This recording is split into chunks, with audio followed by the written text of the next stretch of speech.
Assembleia de Deus, escritor e conferencista internacional. Vamos receber com muita alegria o pastor Josué Brandão, aplaudindo e glorificando bem forte o nome de Jesus.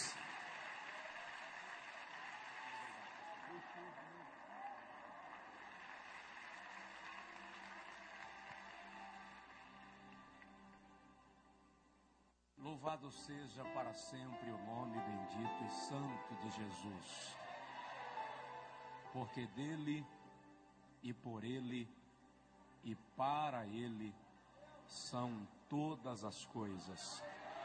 Glória, pois, a ele eternamente. Queridos, eu quero saudá-los com a graça e a paz do Senhor. Podem assentar-se, muito obrigado. Quero saudar fraternal e carinhosa, bem como calorosamente, pastor Jerônimo Onofre, presidente deste seminário, os pastores aqui presentes, das mais diversas regiões deste abençoado país.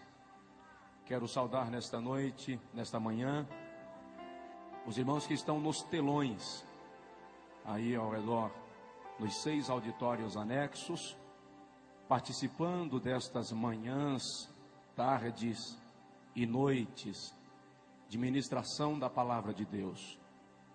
Quero nesta manhã apresentar o meu respeito aos mais diversos homens de Deus que já estiveram ministrando aqui ao longo deste seminário, desta conferência que começou no sábado. Foram muitos, e a cada um Deus usou segundo a sua misericórdia, segundo a disposição de cada coração. Deus continue abençoando pastor Jorge Linhares, pastor Silmar, pastor Marco Feliciano, pastor Abílio Santana, pastor Jerônimo, os outros pastores que ministraram, pastor Nelson Rocha, nosso amigo e companheiro, todos os pastores que ministraram aqui nesse seminário. Mão de Deus continue estendida sobre cada um. Eu gostaria que os irmãos me permitissem apresentar uma pessoa que é muito especial, mesmo porque Deus confiou a esta pessoa a responsabilidade de me educar, de formar meu caráter e de me ensinar nos caminhos de Cristo. É o meu pai, pastor Gervásio, que está aqui. Eu agradeço a Deus pela sua vida. Vem, nos abençoe. Vem da Bahia, onde nós moramos e servimos ao Senhor, sim. Eu estou vindo de Macapá e São Luís este final de semana para compartilhar com os irmãos da palavra de Deus. E eu quero, antes de fazer a leitura bíblica, expressar os meus sinceros agradecimentos ao pastor Jerônimo e à sua equipe pelo privilégio que nos deram de convidar-nos para participar desse seminário e cooperar aqui, colaborar com o reino de Deus e engrandecer o nome de Jesus, porque somente Ele é digno. Deus abençoe. Quero também pedir oração por nós, pela minha casa, pela minha esposa, pelo nosso filho, para que Deus continue nos guardando, nos abençoando, nos dirigindo, segundo a sua misericórdia. Eu estava orando ali, pedindo a Deus socorro para hoje de manhã, e eu lembrei-me que há 3 anos atrás, nosso filho hoje tem 8 anos, há 3 anos atrás, portanto com 5 anos, eu estava viajando, ele tinha 5 anos, e a minha esposa entrou no quarto e flagrou meu filho orando, nosso filho orando, e ele disse, eu acho que ele queria dizer, Deus protege meu pai, guarda, alguma coisa desse tipo, mas me parece que ele não achou a palavra, e ele disse, Jesus, fica em cima do meu pai. E hoje de manhã eu estava orando aqui, e eu me flagrei dizendo, Jesus, fica em cima de mim. Portanto, queridos, nós queremos ser despidos de toda e qualquer vaidade nesta manhã. Eu quero ministrar nesta manhã na tua vida que todo pensamento será levado cativo a obediência de Cristo. Porque Deus é digno de ser honrado nesta manhã. Amém? Deus abençoe cada pastor. Em nome de Jesus, cada pastora e servos de Deus, do Deus Altíssimo. Antes de ministrar a palavra, eu queria dizer para os irmãos, depois da pregação eu acredito que nós não teremos ambiente para falar disso, então eu quero encerrar a mensagem assim, chorando e devolver o microfone. Por isso, queridos, do lado direito aqui estão os nossos materiais no stand aí exposto. E junto com os meus materiais estão os materiais do pastor Josué Gonçalves. O pastor Josué Gonçalves é um ministro que Deus levantou para abençoar a família no Brasil. E ele está aí lançando 2 livros, 129 sermões esboçados, que são de sua autoria para pastores, para pregadores, e 104 erros que um casal não pode cometer. São best-sellers no Brasil, que vão abençoar a sua vida. E do pastor Josué Brandão, tem aí o livro Jovens Bem-Sucedidos, estão aí. Nós temos 16 temas de mensagens em DVDs. E hoje a gente lançou uma promoção aí, uma promoção pentecostal. DVD custa R$25. Nós vamos vender hoje a R$12 um DVD. Se o irmão pegar de 2 acima, você vai pagar R$10 no DVD. E nós temos aí diversas mensagens em CDs também, que custa R$7 um, 2 por 10. São mais de 20 temas de pregações que o irmão pode adquirir. Nós temos aí inclusive mensagens ministradas lá no Congresso Nacional de líderes e esposas de pastores do Evangelho Quadrangular, que foi lá em Foz do Iguaçu, no mês de novembro do ano passado, e nós estivemos compartilhando com as nossas distintas irmãs lá. E eu acredito que vai abençoar a sua vida. Na saída, no estande aqui da direita, vão poder adquirir. Eu lhe convidaria para ficar em pé outra vez, por favor. Abra comigo a sua Bíblia, por gentileza, no profeta Ezequiel, capítulo de número 22. Profeta Ezequiel, capítulo 22, versículo... Pastor Alex, por favor, pastor. Ezequiel capítulo 22, versículo 30. Aí nos telões, diante dos telões, abra conosco também a sua Bíblia, por favor. Diz assim, Ezequiel 22, 30. E busquei entre eles um homem que tapasse o muro e se colocasse na brecha perante mim, por esta terra, para que eu não a destruísse, mas a ninguém achei. E busquei dentre eles um homem que tapasse o muro e se colocasse na brecha perante mim, por esta terra, para que eu não a destruísse, mas a ninguém achei. O tema deste congresso diz: produzindo por 1000 homens. Diz aí para o irmão do seu lado: você vai sair daqui para multiplicar. Levante a sua mão comigo assim, por favor, e diga comigo: Senhor Deus, eu quero que a tua palavra seja profecia para a minha vida, e eu te darei a honra e a glória para sempre. Amém. Antes de sentar, dá uma cotoveladinha no vizinho e diz para ele: dar glória a Deus aqui é de graça.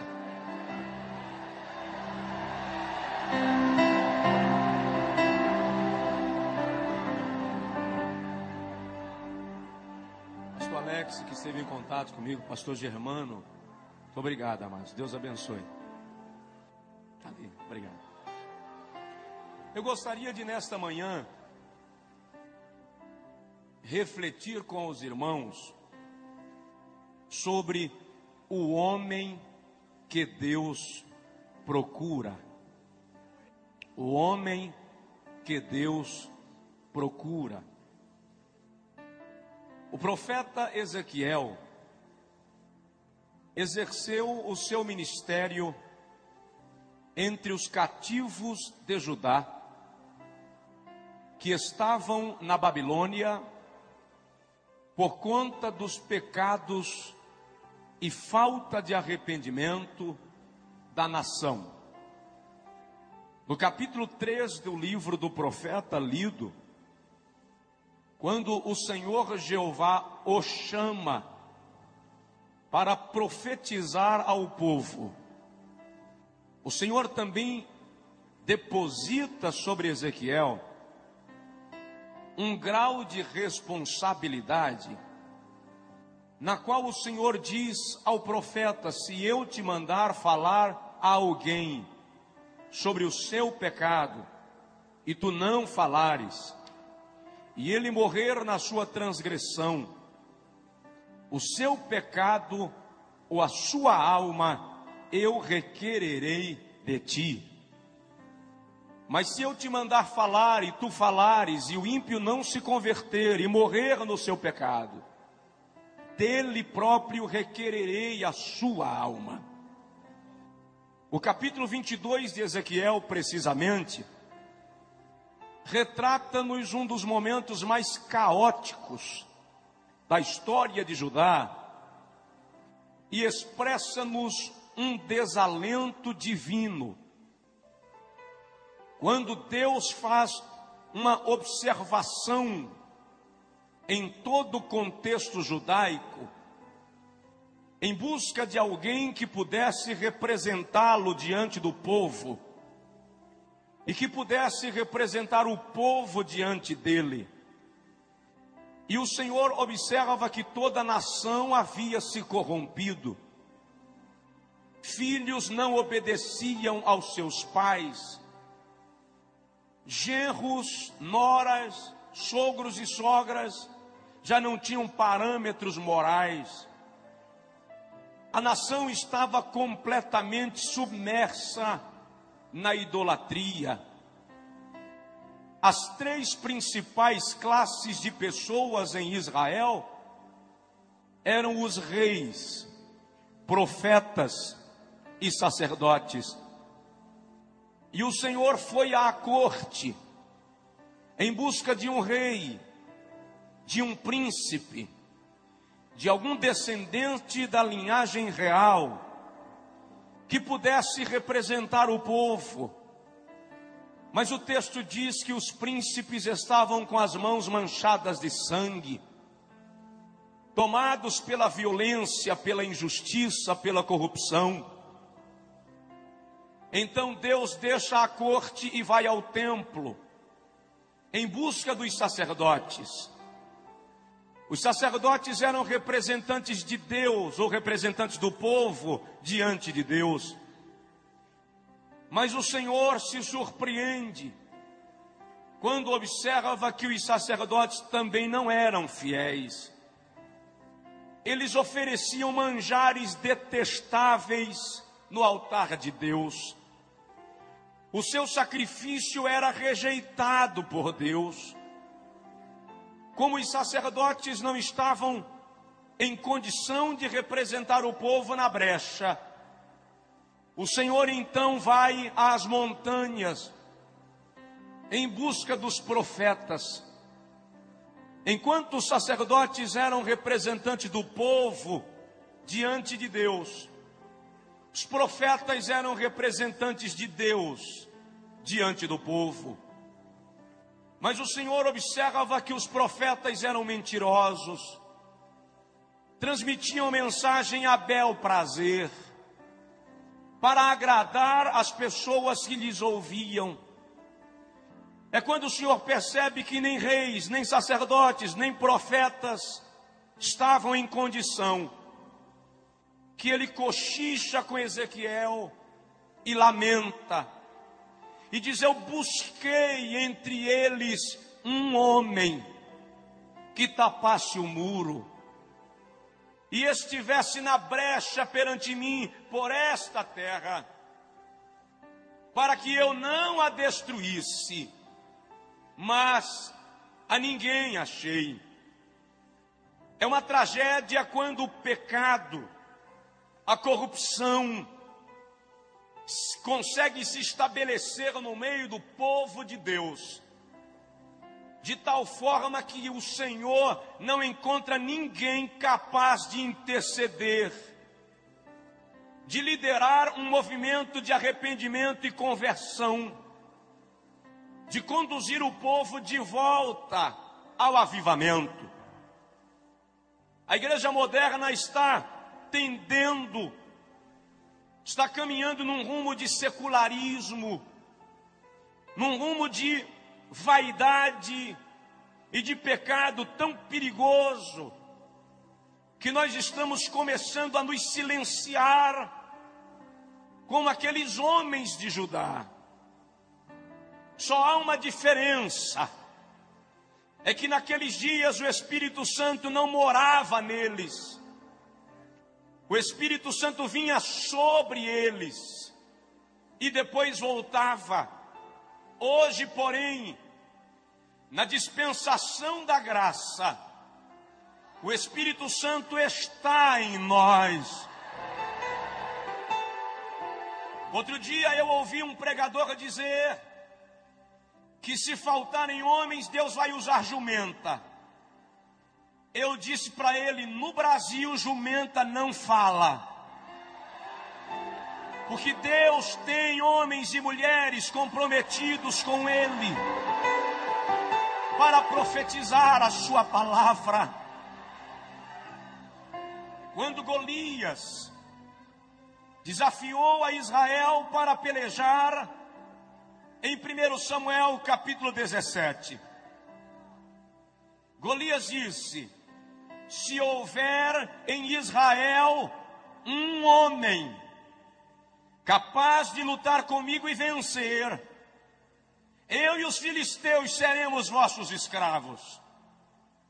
Golias não estava desafiando uma nação, ele estava querendo um homem.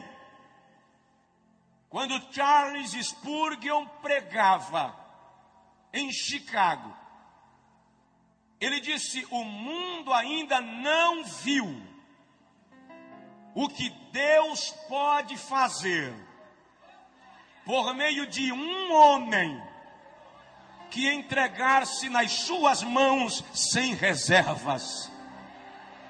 Levantou-se um jovem do final do auditório, veio em direção ao pregador, de pequena estatura, rechonchudo, e ele disse ao pastor Spurgeon: eu quero ser este homem que o senhor acaba de falar.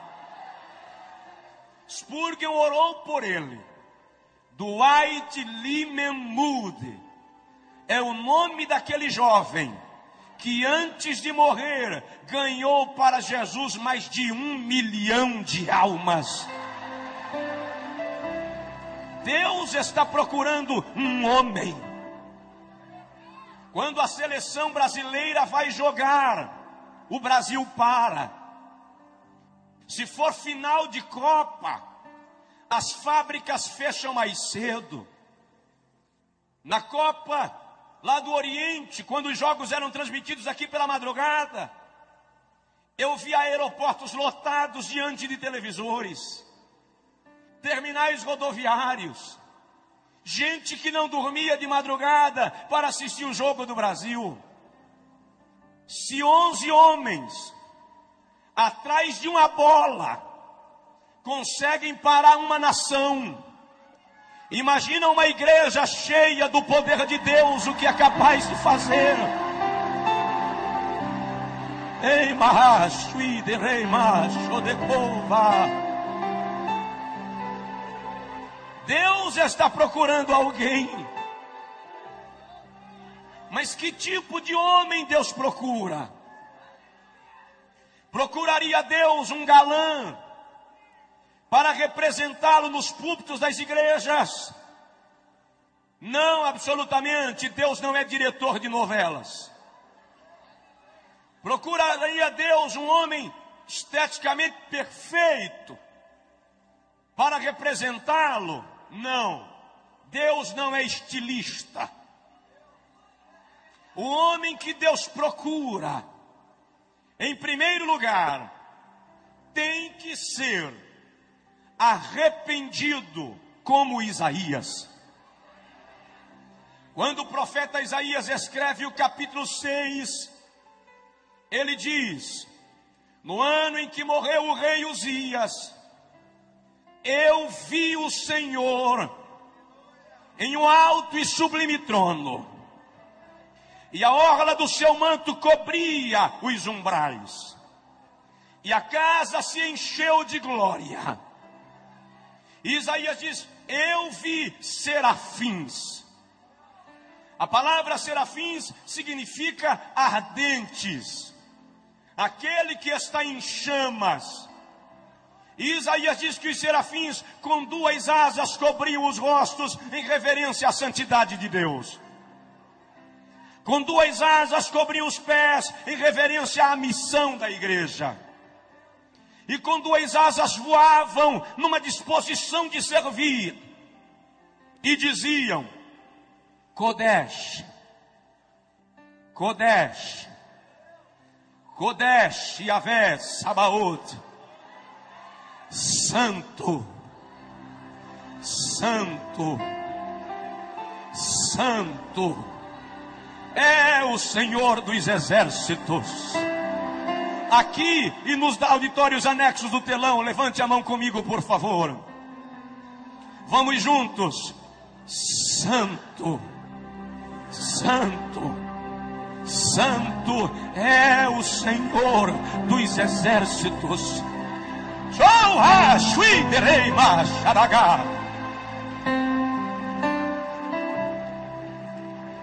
Quando Isaías viu aquilo, ele caiu e disse: ai de mim, que vou perecendo, porque eu sou um homem de lábios impuros, e habito no meio de um povo de impuros lábios, e os meus olhos viram o Rei, o Senhor dos exércitos. Quando ele prostra-se, ele vê que um anjo voa do altar com uma tenaz e uma brasa nela, e toca nos lábios do profeta, e diz: perdoado é o teu pecado e a tua iniquidade retirada. É aí que Isaías ouve o Senhor declarar: a quem enviarei? E quem há de ir por nós? Deus não pode usar um homem que não se arrepende. Sinceramente, querido, Deus não espera que você não peque. Deus não espera que você não falhe. Mas Deus espera que você não permaneça no pecado. Salmo 32:5, o salmista diz: confessei-te o meu pecado e a minha iniquidade não encobri. Salmos 66, 18 e 19, ele diz assim: se eu tivesse guardado o pecado no meu coração, o Senhor não teria me ouvido, mas graças a Deus que o Senhor atendeu a voz da minha oração. Nós estamos vivendo dias distintos de Deus, que o Espírito Santo vai gerar na igreja uma sede de pureza, de santidade, que vai fazer com que o pecado comece a sair de entre nós. Ninguém se engane, a figueira vai balançar, o dono da casa vai varrer a casa, e vai achar a dracma perdida, e vai nos comprometer mais com ele. A Bíblia diz que há dois advogados que trabalham 24 horas em torno do nosso nome. Está escrito em Apocalipse capítulo 12, versículo 9, que Satanás, de dia e de noite, nos acusa diante de Deus. Mas está escrito na primeira epístola de João, capítulo 2, versículo 1, que se pecarmos, Temos um advogado perante o Pai, Jesus Cristo, o justo. E eu entendo, é possível que hajam advogados aqui. Eu entendo que quando Satanás chega lá em cima e diz: meritíssimo juiz, o Josué falhou. Olha, aquele homem lá que pastoreia, aquela pastora, aquele jovem, ele infringiu tua lei. É réu de juízo. Quando o juiz pega a sentença e olha, o nosso advogado de defesa bate a mesa e diz: protesto meritíssimo. Eis nas minhas mãos marcas dos cravos e do lado marca da lança, por onde derramei sangue para purificar este homem, essa mulher. Dá uma sacudida no teu vizinho e diz para ele: alegre-se, Jesus lhe perdoou. Alegre-se, Jesus lhe perdoou. Ora madre dei baixo e derramando managá. Obrigado. Segundo lugar, Deus está procurando um homem quebrantado como Jeremias. O Senhor não suporta dividir sua glória com ninguém. A glória é uma propriedade exclusiva de Deus. Salmos 51, 17, o salmista diz: o sacrifício aceitável a Deus é um coração quebrantado. E a um coração quebrantado e contrito tu não desprezarás, ó Deus. O vocábulo quebrantado ali vem do hebraico dakar e significa esmiuçar, fazer virar pó, anular. É o homem descer do pedestal, perder a pose, deixar de ser centro e se render à plenitude de Deus. Eu ouvi um dia um pregador dizer: levei Jeová no canto da parede. Quando ele terminou de pregar, eu falei com ele: você levou uma aranha. Jeová não vai ao canto da parede. Não vai. A Bíblia diz no Salmo 148 que ele chama as estrelas pelos nomes. A Bíblia diz em Isaías 40 que ele pesa os montes em balança penduradas em seu dedo. A Bíblia diz em Naum que as nuvens são a poeira dos seus pés. Em Jó 39, 27, ele diz assim: Jó, eu chamo os raios pelos nomes. Eles se apresentam a mim e dizem-me: eis-nos aqui. Quem sou eu para levar no canto da parede quem chama raio pelo nome, irmão? Nós temos aqui fazer como Jeremias. No capítulo 9, versículo 1, ele diz: quiçá, quem dera, minha cabeça se transformasse em águas, e os meus olhos em fonte de lágrimas, e eu choraria de dia e de noite os mortos da filha do meu povo. Deus está em busca de alguém que chore. Deus está em busca de alguém que derrame lágrimas. Só levamos o lenço para a igreja quando estamos gripados hoje em dia. Mas a vontade de Deus é que nos ajoelhemos para chorar na sua presença. Em Ezequiel capítulo 9, Ezequiel teve uma visão. Ele viu homens armados entrando em Jerusalém. E Ezequiel ouviu quando o Senhor disse aos homens armados: matem homens e mulheres, velhos e crianças, não poupem ninguém. E enquanto os homens entravam em Jerusalém, Ezequiel viu alguém aparecer com um tintureiro na mão. E Ezequiel ouviu quando o Senhor disse aos homens armados: parem, esperem até que sejam marcados com tinta aqueles que ainda choram no meu altar, depois matai o resto. Deus quer alguém que chore na sua presença, alguém que derrame a alma, alguém que perca o sono de madrugada para chorar por alguma causa.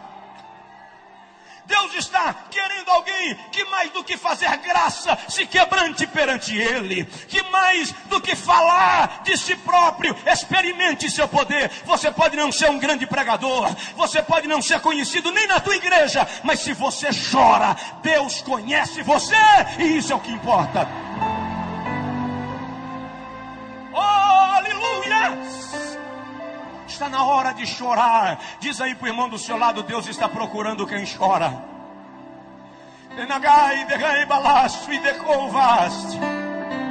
Romanos 12:15, a Bíblia diz: chorai com os que choram. Quantas vezes você está em casa e alguém precisa de oração e Deus quer você para orar? Minha esposa estava grávida, 8 meses de gestação. Na madrugada de 23 de agosto, ela acordou sentindo dores de parto. Eu levei-a ao hospital da pequena cidade onde morávamos na época, em 96. Quando eu cheguei lá, a chefe de enfermagem disse: pastor, tira ela daqui, leva para outra cidade vizinha, Jacobina, porque aqui não resolve. Quando eu cheguei lá, a médica que havia acompanhado o período pré-natal me disse: tem que interná-la agora. Enquanto eu preenchia a ficha de internamento, a bolsa do líquido amniótico rompeu. A hemorragia começou. Em menos de 30 minutos a médica me disse: eu preciso fazer um parto cesáreo para salvar a mãe, porque a criança já morreu. Não tem mais chance. Eu fiquei atônito. E ela disse para mim: você demorou a responder, já pensou na possibilidade de ficar viúvo? Eu disse para ela: com 22 anos, não. Fui para o carro que eu estava, ajoelhei no lastro e comecei a chorar. Enquanto eu chorava, eu disse a Deus: e a esposa e o filho? Eu não aguento. De repente eu parei e disse para mim mesmo: eu não posso chorar agora, eu tenho que resolver. E eu voltei e disse à médica: faz o parto, mas faça o possível. É a esposa e o filho, é o fígado e o coração. Eu não tenho 2 de cada, só tenho um. 11h30, minha esposa entrou no centro cirúrgico e eu não podia orar. Eu media os corredores da clínica, mas a 200 quilômetros, Deus levantou uma irmã que preparava o almoço e disse para ela: Deusa, deixa o almoço queimar e vai orar por Josué, porque grande é a luta. Eu disse para ela, depois que ela desobedeceu, Deus mandou ela deixar o almoço queimar, e ela desligou o fogo. Mas ela foi orar, e enquanto ela clamava, orava, o Senhor disse: clama, porque grande é a angústia. 2h25 da tarde, o Senhor falou com a irmã Deusa: levante, que eu já fiz o milagre. 2h30. 2h30, o pediatra saiu do centro cirúrgico e ele não falava, ele gritava. Ele dizia assim: Deus está nesse lugar, Deus fez um milagre, Deus fez um milagre. Eu perguntei: doutor, como é que está minha esposa? Ele me segurou e disse: eu estou te dizendo que Deus fez um milagre. A tua esposa está bem e o teu filho fora de perigo, porque Deus é fiel. Chora. Anteontem em São Luís, uma irmã me disse: pastor, já pensei 2 vezes em largar meu marido. Eu disse: não larga não. Ela disse: por que vocês só dizem não larga não? Eu falei com ela: porque chorar resolve. Chora na presença de Deus. Terceiro lugar, Deus está procurando um homem obediente como Abraão. Gênesis capítulo 12, versículo 1. O Senhor aparece a Abraão, e diz: sai-te da tua terra, casa do teu pai, do meio da tua parentela, para a terra que eu haverei de te mostrar. E eu engrandecerei o teu nome, e te abençoarei, e tu serás uma bênção. E abençoarei os que te abençoarem, e amaldiçoarei aos que te amaldiçoarem. E em ti serão benditas todas as famílias da terra. Gênesis 12 diz: partiu, pois, Abrão conforme o Senhor lhe ordenara. Quer saber de uma coisa? O grande problema da religiosidade é que ela está formando crentes de sacrifícios e não crentes de obediência. Por qualquer problema, eu quero pagar o preço. Eu faço uma corrente de 7 semanas. Eu faço 7 vigílias. Por qualquer coisa, eu faço uma campanha de jejum. Não pelo prazer, pelo sacrifício. E depois tem irmão que diz assim: eu recebi porque paguei o preço. Se fosse para eu pagar o preço, o Calvário não existiria. Quem pagou o preço foi Jesus. Tu recebes pela graça. Eu não estou dizendo para você não jejuar, não. Jejue. Faça campanhas de oração, faça corrente, não tem problema. Mas não faça pelo sacrifício, faça pelo prazer de estar na presença de Deus. Faça pelo prazer de se comungar com Deus. O outro problema hoje é que muita gente que quer obedecer a Deus está querendo garantias palpáveis, está querendo saber qual vai ser o retorno. E nesta noite eu quero lhe dizer, desta manhã, que Deus não dá garantias palpáveis a ninguém. Obedecer a Deus é questão de fé. Se você crê nele, Ele cuida de você. Dá uma olhadinha no teu vizinho e diz para ele: obedeça. Irmão, se Deus lhe mandar sentar, nem olhe se tem cadeira, sente. Se Deus lhe mandar ir, vá, porque Ele vai contigo. Homens obedientes como Abraão. Em quarto lugar, Deus está procurando homens, além de arrependidos como Isaías, quebrantados como Jeremias, obedientes como Abraão. Ele está procurando homens restaurados como Pedro. Não funciona, querido, maquiar a vida espiritual e se apresentar como se fosse teatro.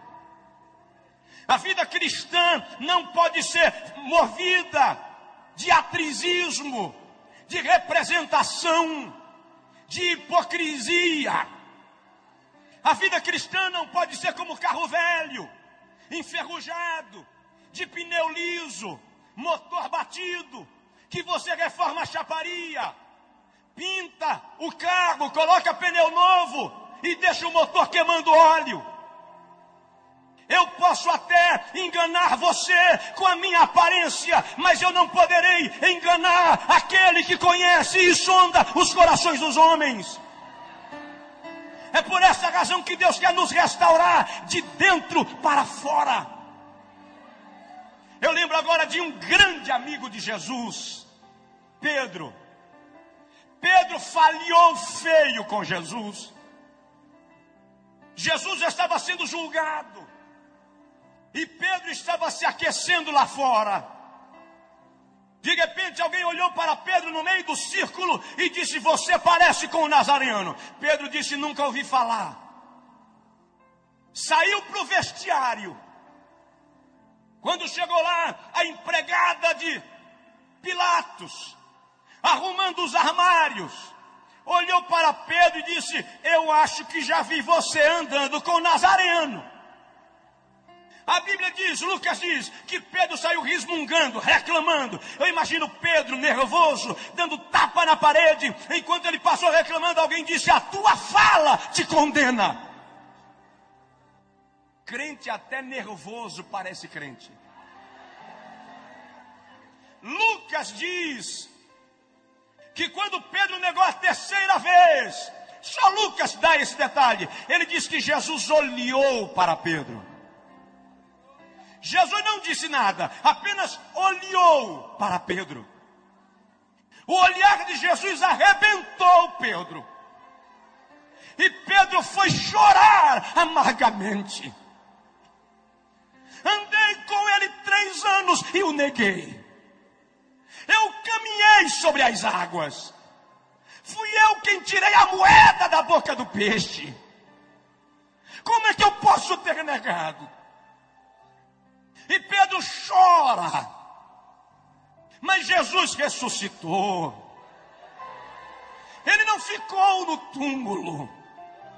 Quando Jesus ressuscita, Marcos 16, as mulheres vêm, voltam correndo com a notícia, e Maria Madalena fica lá. De repente aparece o mestre e diz Maria, e ela diz Rabi, Rabone, Raboni, mestre, meu mestre, meu bom mestre. E Jesus diz, não me toca Maria, vai para lá e diz aos meus discípulos e a Pedro que eu vou para a Galileia. Por que Jesus disse e a Pedro? Por que não e a João, que ficou ao pé da cruz até a última hora? Porque Jesus sabia que Pedro não teria coragem de encará-lo. E eu imagino Maria chegar na reunião dos 12 e dizer, olha, eu vi o mestre. Ele me disse que é para a gente ir para Galileia, que lá ele vai conversar com a gente. E você, irmão Pedro? Sim, irmã Maria, Jesus disse que você não pode faltar lá.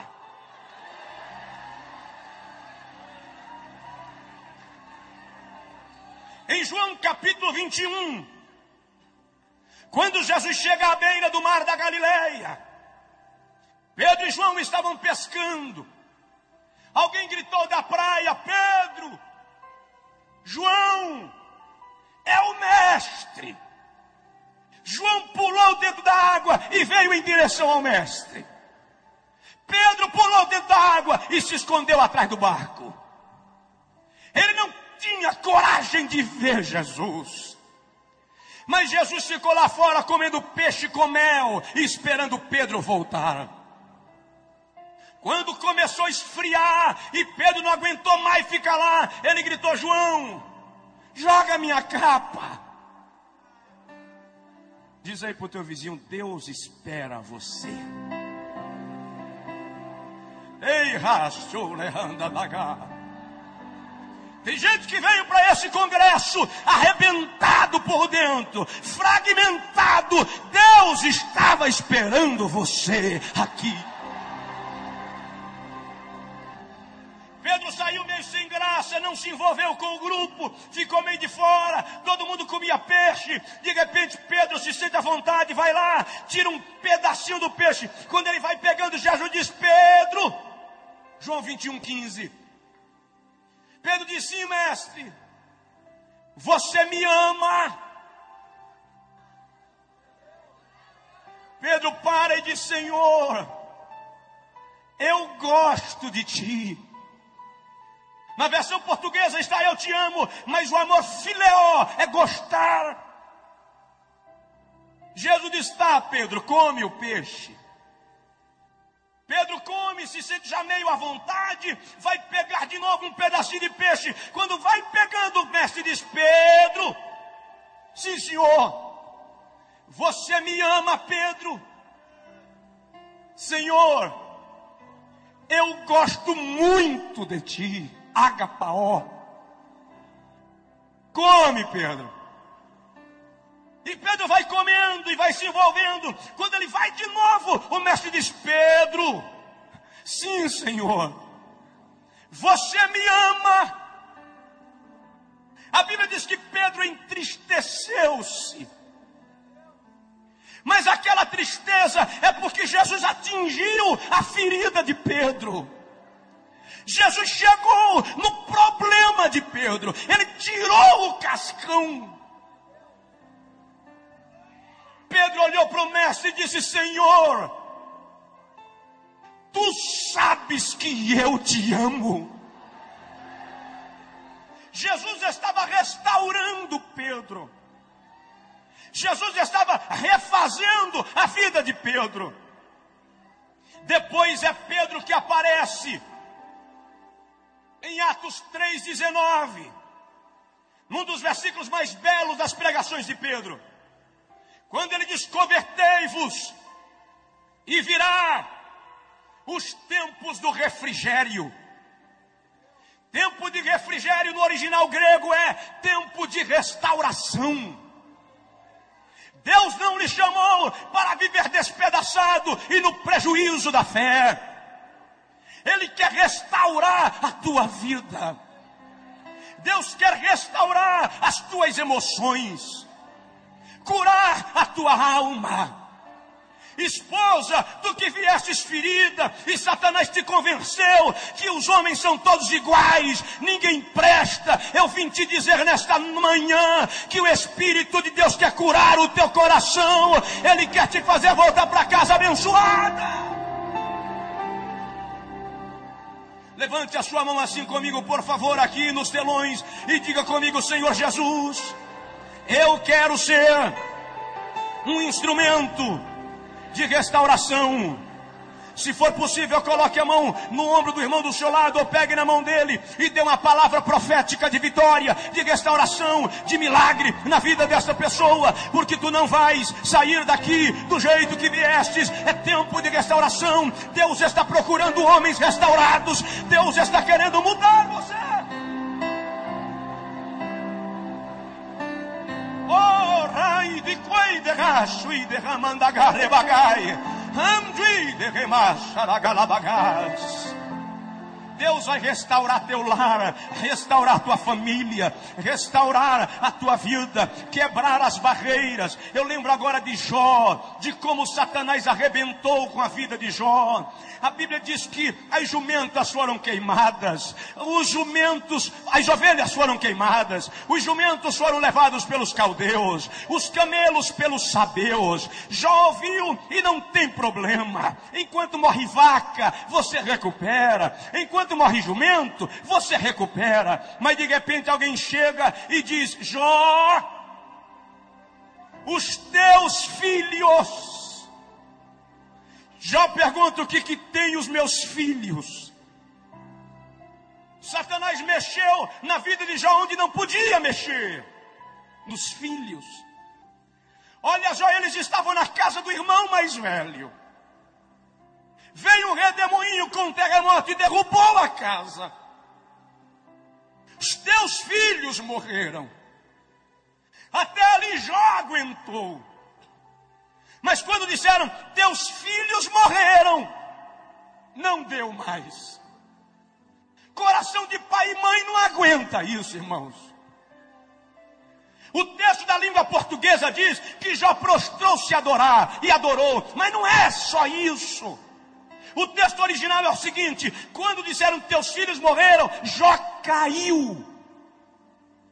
Não é que ele prostrou-se para adorar, não. É que as pernas não se firmaram, não deu para ficar em pé. Ele desmaia. Quando Jó desmaia e alguém tenta reanimá-lo, Jó abre os olhos e diz: o Senhor me deu, o Senhor me tomou, louvado seja o nome do Senhor.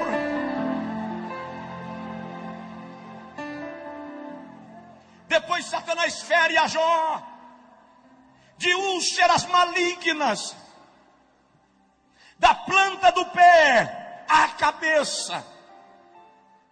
No capítulo 6, Jó diz que até na sua boca haviam tumores purulentos. De repente Elifas chega e diz: Jó, eu tive um sonho pavoroso. Eu vi um bicho, Jó. A fisionomia eu não discerni, mas era um vulto, capítulo 8. E eu me amedrontei. E os meus cabelos se arrepiaram. Quando Satanás viu que Jó não blasfemaria, ele disse ao anjo da morte: ronda, Jó. Não tem macho que não estremeça quando o gelo da morte lhe bate o corpo. Quando Jó sentiu o gelo da morte, capítulo 13, versículo 15, ele diz: ainda que ele me mate, eu ainda esperarei no Senhor.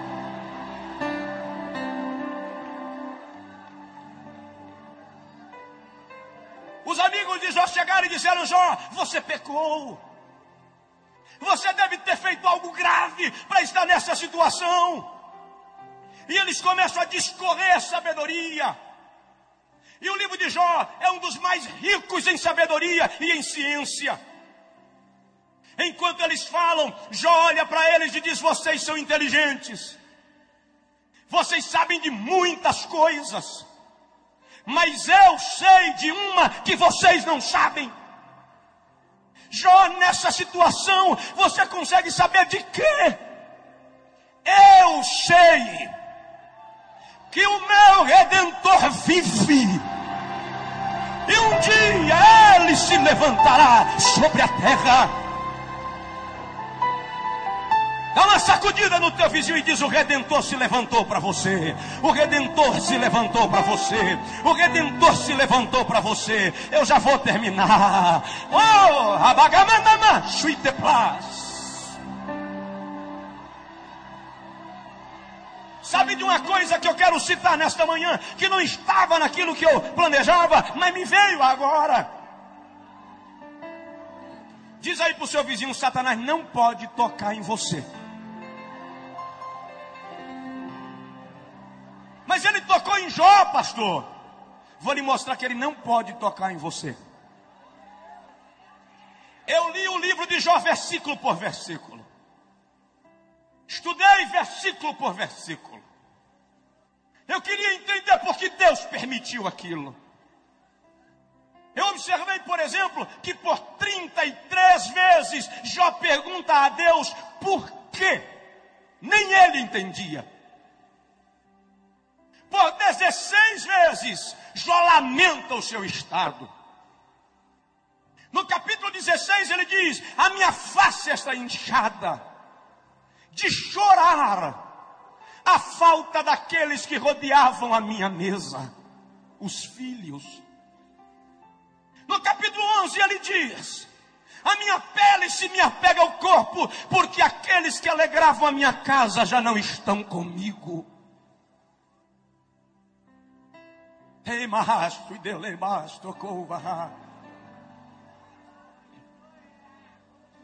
Mas no livro de Jó só tem uma reclamação. Está no capítulo 9, versículo 33.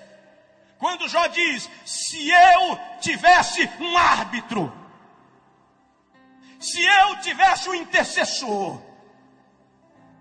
se eu tivesse um sacerdote que julgasse a minha causa diante do Todo-Poderoso, eu não estaria assim. Jó sentiu falta de quem? De Jesus. Jó sentiu falta de Jesus. Em Lucas 22, 31, Jesus chega para Pedro e diz: Pedro, Satanás pediu ao Pai para te peneirar como trigo. Como se dissesse: Satanás quis fazer com você o que fez com Jó. Mas eu roguei ao Pai por ti, para que a tua fé não desfaleça. Quer saber de uma coisa, pastores? Quando Satanás chega lá em cima e diz: Jeová, eu quero dar uma sacudida no pastor Jerônimo, eu quero dar uma balançada no Josué, eu quero pegar aquela pastora e passar rasteira nela, Jesus atravessa na frente e diz: Pai, ele não, Pai, ela não, porque são meus e eu tenho compromisso com eles. Fica de pé, por favor, em nome de Jesus. Lei, Pai, derramai, decova, xaragalabagove, cachute, blast. Dá um abraço no teu vizinho, se possível, um aperto de mão, e diz para ele: Satanás não vai tocar em você. Satanás não vai tocar em você. Satanás não vai tocar em você. Oh, rei, nos telões, nos auditórios anexos, é tempo de restauração, é tempo de vitória.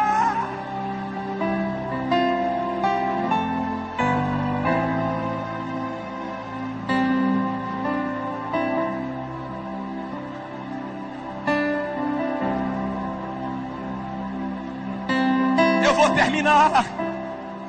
Deus procura um homem adorador como Davi. Diz aí para o teu vizinho: a tua vida tem que ser uma adoração. Deus está procurando alguém que o adore.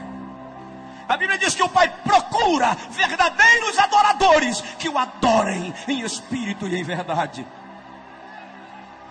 Eu não vou tomar mais tempo nesse tópico da mensagem, porque eu quero orar com você. Mas adorar é mais do que levantar a mão. Adorar é mais do que dançar. Adorar é mais do que pregar. Adorar é proskeneu, submeter-se, prostrar-se e homenagear. A minha vida tem que ser uma homenagem a Deus. O meu dia a dia tem que ser uma homenagem a Deus. Você não adora só quando está na igreja. Você adora quando paga suas dívidas. Você adora quando sai com a tua esposa. Você adora quando brinca com teu filho. Você adora na maneira de se vestir. Você adora na maneira de falar. Você adora porque Deus é digno de adoração. Sabe o que eu lembro agora? Apocalipse 4:8. João diz que 4 seres viventes do lado do trono dizem: Santo, Santo, Santo é o Senhor Deus nosso, o que era, o que é e o que há de vir. Quando eles terminam, a Bíblia diz que os 24 anciãos lançam suas coroas diante do trono e dizem: digno de receber honra, glória, louvor pelos séculos dos séculos. Quando eles terminam, a Bíblia diz que vem um coral de anjos, formado por miríades de miríades e milhares de milhares. E eles tomam as suas harpas e começam a dizer: digno é o Cordeiro de receber a honra e a glória e a majestade pelos séculos dos séculos. De repente João presencia o maior coral da história. Ele diz: toda criatura no céu e na terra e debaixo da terra começa a cantar e dizer: ao que está sentado no trono e ao Cordeiro seja o louvor e a honra e a glória pelos séculos dos séculos. De mão levantada, por favor, aqui e nos 6 auditórios anexos pelo telão. Meu Pai, em nome de Jesus, eu quero te pedir agora a evidência da palavra que preguei. Preguei a tua palavra, Senhor, e eu quero a evidência dela nesse lugar, nesse auditório e nos 6 auditórios anexos.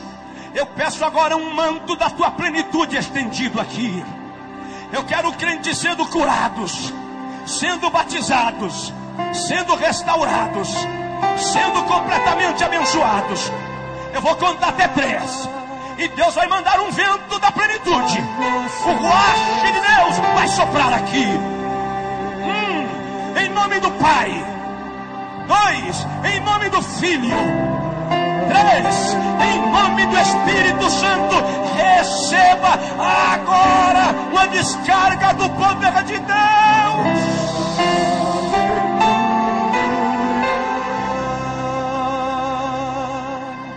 Pai nosso Deus. Era bagai, de quem o faça da garabaga.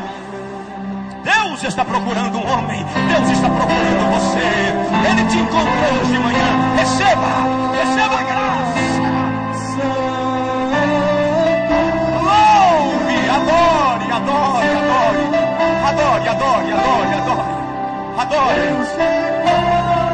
Adore, adore, adore. Adore, apenas adore. Apenas adore, apenas adore. Tem gente que não está aguentando o poder de Deus, está ajoelhando, está caindo, está se prostrando. Lá nos auditórios anexos, pelo telão, receba a plenitude do Espírito de Deus na sua vida. Receba o Espírito de Deus enchendo sua vida.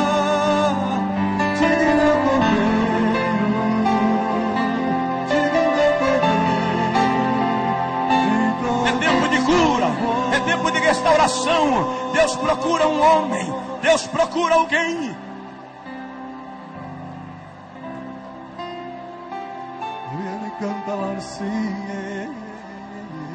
Quem pode, cante, toda a igreja. Aleluia. Todo auditório aqui e nos anexos, comece a exaltar. O Pai procura verdadeiros adoradores. Aleluia. Santo és tu, Pai nosso e Deus e poder. aleluia, toda a igreja num grande coral. Aleluia. Santo, Santo. recebe, Pai. Santo. Oh, triuno Deus Deus. de glória e de poder. Digna Cordeiro. Ei, Mahasmi. Digna Cordeiro, toda glória. Adore, adore, adore, adore. Lá em cima, adore. Aqui, no auditório, nos anexos, pelos telões, aqui na plataforma. Adore. Ele é digno, ele é digno, ele é digno. De todo louvor. Ei, Pai, Deus, me dê paz. Deus de glória e de poder. Digna Cordeiro. Oh, por favor, Digna Cordeiro. por favor. Antes de eu devolver o microfone, aqui e nos telões, por favor, eu gostaria que você agora abençoasse com uma oração a vida da pessoa que está do seu lado. A Bíblia diz sem contradição alguma, o menor é abençoado pelo maior. Maior aqui é Jesus. Nós somos apenas servos seus, filhos, amigos. Mas eu gostaria que você orasse pela pessoa do seu lado. Ministra sobre ele agora. Lá no telão vai haver uma corrente de poder de Deus neste lugar, que vai passar de vida para vida aqui. Deus está curando agora. Tem gente aí que está recebendo cura divina agora. Você vai sentir a mão de Deus tirando a enfermidade do teu útero. Tu vai sentir a mão de Deus tirando a enfermidade do teu corpo, do teu coração, da corrente sanguínea.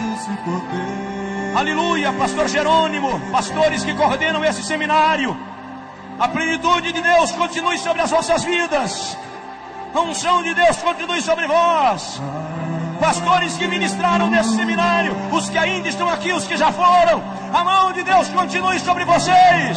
Os que ainda vão ministrar, a graça de Deus venha sobre a vossa vida. Pai nosso e Deus. Ei, barabadagachei de remassa da bagai. Aleluia, pastor Flamarion. Anibedagachei de gandagabarrandagai. Adore, adore, adore, adore, adore, adore, adore, adore, adore. Santo, Santo, Deus de glória e de poder. Digna Cordeiro, digna Cordeiro, de todo louvor. Santo,